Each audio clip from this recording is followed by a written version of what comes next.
До недела обвинителството треба да донесе одлука за случајот со грабнувањето и убиството на 14-годишната Вања Ѓочевска и на 74-годишниот Панче Жежовски, бидејќи тогаш истекува и 6-месечниот притвор за осомничените.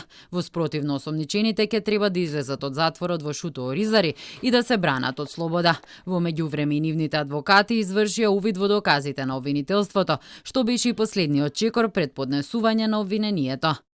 Јавното обвинителство веќе извести дека истрагата против делот осомничените е во завршна фаза и дека до нив е доставено известување за завршена истрага.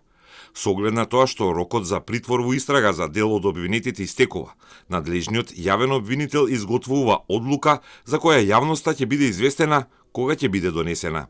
Осомничените Боре Видевски, Велибор Манев и Владко Кешишов, кога беа приведени, признаа вина и ја одведоа полицијата до местата каде што биле закопани жртвите. Во меѓувреме, каратистот Видевски го смени исказот и сега тврди дека е невин. Извесно е дека за нив обвинителството ќе бара до животен затвор.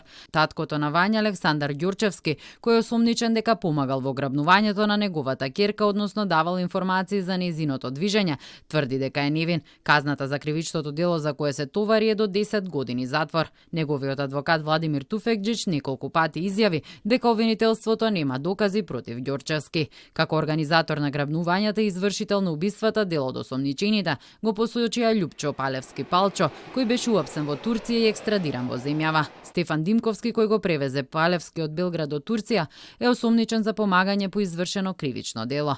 Тој тврди дека е невин и дека кога го возел Палевски, не знаел дека полицијата е во потрага по него. По поднесување на обвинителниот акт, обвинетите имаат 8 дена за приговор. Ако не поднесат приговор, тогаш судот го одобрува, а рочиште ќе треба да се закаже за 30 дена.